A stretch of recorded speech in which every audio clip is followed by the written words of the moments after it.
conversar sobre os macronutrientes, que são divididos entre carboidrato, proteínas e gorduras. São os componentes responsáveis por fornecer toda a energia necessária para o bom funcionamento do nosso organismo. Vamos entender juntos cada um deles. Então vamos começar com os carboidratos. Antes de rotularmos aqui se são bons ou ruins, comer ou não comer, precisamos entender onde eles estão e qual é a sua função no nosso organismo. Então, quais são os principais alimentos fontes de carboidrato no nosso dia a dia? Arroz branco ou integral, pães francês ou integral, cereais como aveia, granola, farinhas de trigo, de milho, de mandioca, na tapioca, nos tubérculos como batata inglesa, batata doce, mandioca, mandioquinha, nas frutas e no doce propriamente dito. A principal função do carboidrato no nosso organismo é o fornecimento de energia, manutenção dos nossos níveis de açúcares saudáveis, a nossa glicemia, o nível de açúcar do nosso sangue e o fornecimento de energia. Todo carboidrato, todos os alimentos que eu acabei de falar, independente se são doces ou salgados, eles serão absorvidos na forma de glicose pelo nosso organismo. E como que isso acontece? Começamos esse processo na mastigação, onde esse alimento já entra em contato com a saliva, que já contém algumas enzimas para digerir aquele alimento. Por isso que é tão importante a mastigação também, mastigar o máximo aquele alimento. Quanto mais eu mastigo, mais essas enzimas vão entrando em contato com aquele alimento para facilitar a digestão e absorção dele. E ela vai terminar lá no nosso intestino, através de outras enzimas e da ação das bactérias boas no nosso intestino, que fazem digestão de parte da nossa alimentação. Sem elas, eu acredito que nós não conseguiríamos digerir totalmente os alimentos. Então, elas são muito importantes e elas vão ajudar a digerir esse carboidrato, principalmente as fibras que nós comemos através dos alimentos integrais. Então, depois de passar por todo esse processo, esses alimentos são absorvidos pelo nosso corpo na forma de glicose, que é uma forma de açúcar que o nosso organismo absorve e consegue utilizar esse carboidrato. E aí, existem duas possibilidades de nós armazenarmos esse carboidrato no músculo e no fígado, na forma de glicogênio, que é uma forma de termos uma reservinha ali para manter esse nível de energia, para manter a nossa glicemia estável, caso você passe por um período de restrição alimentar. Então, entre uma refeição e outra que você não está se alimentando, se por acaso não deu tempo de almoçar, você vai conseguir, vai ficar tudo bem até o lanche da tarde, porque nós temos essa reserva de carboidrato na forma de glicogênio no músculo e no fígado. Essa reserva no músculo vai ajudar como fonte de energia na prática de atividade física também. E aí nós temos a segunda forma com que nós fazemos reserva de carboidrato, que é na forma de gordura. Quando eu estou ingerindo uma quantidade maior do que eu gasto no dia a dia e maior do que a minha capacidade, do que a minha necessidade de reserva na forma de glicogênio. Um ponto importante aqui é que quanto maior o meu nível de atividade física, quanto maior o meu gasto calórico, maior a minha capacidade de armazenar esse carboidrato na forma de glicogênio, porque eu sou adaptada e preciso mais desse carboidrato. Quando eu ingiro grandes quantidades, mas eu não tenho esse gasto alto, eu vou armazenar o carboidrato na forma de gordura, que é justamente a forma que a gente não quer. Então, não é todo o carboidrato que vai ser convertido na forma de gordura. A questão é o quanto eu estou ingerindo e o quanto eu estou gastando.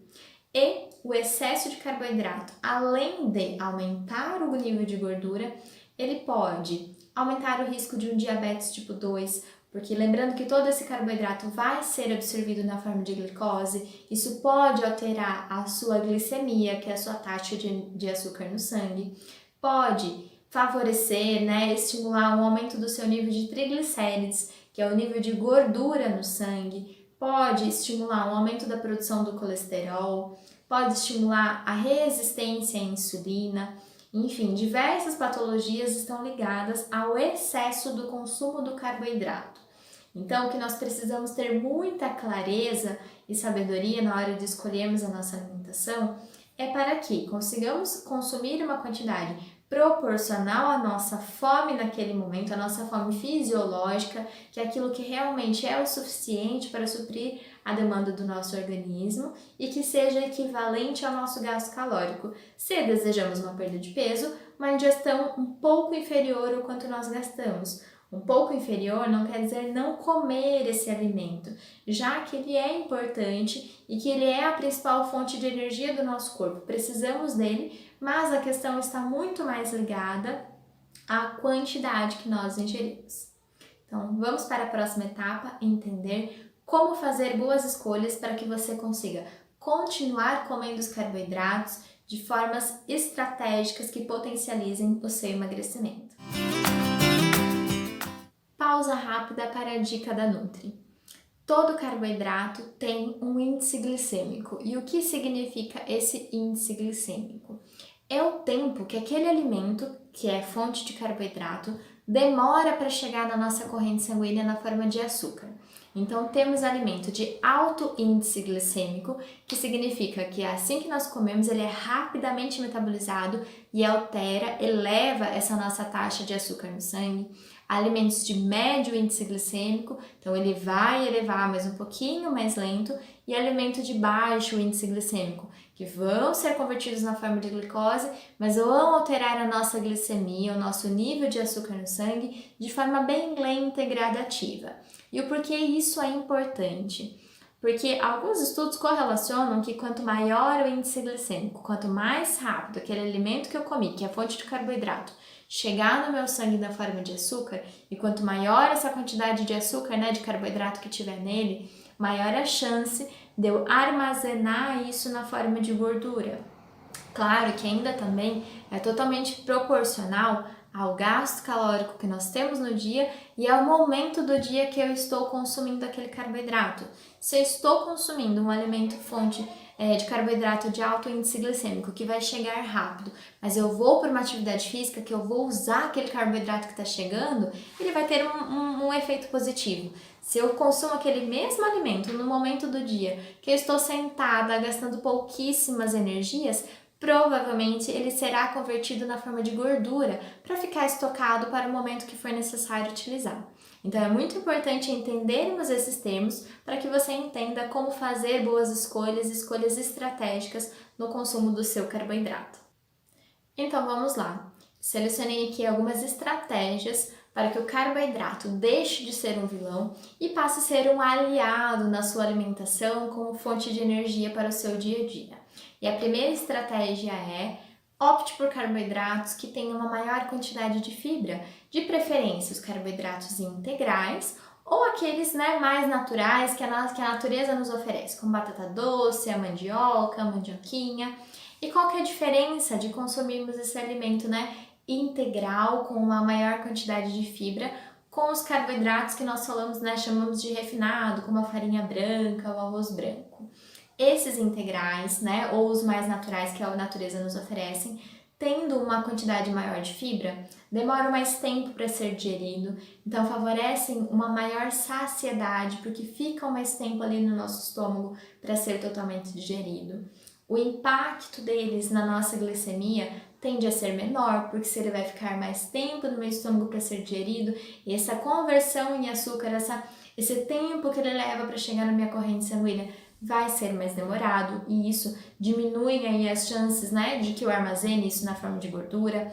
Claro que ainda é importante frisar que a quantidade ingerida é importante e determinante para isso, mas essas fibras também vão ajudar como alimento para as nossas bactérias boas do nosso intestino, e essas bactérias controlam e regem todo o funcionamento do nosso organismo. Então é muito importante que nós alimentemos essas bactérias com alimentos bons, que são os alimentos ricos em fibras, porque elas vão ser nossas aliadas aí no bom funcionamento do intestino e no bom funcionamento do nosso metabolismo como um todo. E além disso, algumas fibras possuem alguns efeitos, alguns benefícios a mais, como é o caso das fibras beta-glucanas, que estão presentes no farelo e no flocos de aveia, que além de conferirem maior saciedade e servirem de alimento para as bactérias boas no nosso intestino, elas controlam a absorção desse carboidrato, então elas ajudam no controle da glicemia, ajudam no controle do colesterol e ajudam no melhor fortalecimento da imunidade. Então são 5 benefícios aí, no mínimo, de nós incluirmos alimentos fontes de beta-glucana, que é o caso do farelo e flocos de aveia. Mas além da aveia, sempre dar preferência, pelo consumo dos alimentos com uma maior quantidade de fibra. Segunda estratégia é unir esse carboidrato sempre com alguma proteína ou com alguma gordura boa. Sempre que eu faço essa combinação, essa absorção, essa digestão desse carboidrato também será mais lenta. Isso vai garantir uma maior saciedade, um fornecimento de energia por um período maior, uma chance de armazenamento na forma de gordura, o impacto da nossa glicemia menor.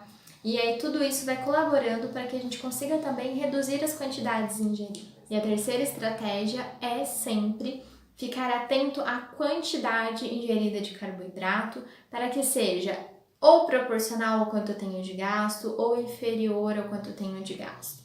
E como nós podemos fazer isso? Como nós podemos estimar isso quando nós não somos calculadoras aí, ambulante, mas através do nosso nível de saciedade. Então, se eu estou seguindo as 2 regrinhas anteriores, de combinar com mais fibras, com proteínas e gorduras boas, eu certamente vou consumir uma quantidade do carboidrato em si menor do que se eu fosse comer ele sozinho. Então, tudo isso vai colaborar para que eu consiga continuar comendo carboidratos, mas em quantidades inferiores ao meu gasto calórico, e aí sim eu consigo usar as minhas gorduras, as minhas reservas de gordura como fonte de energia.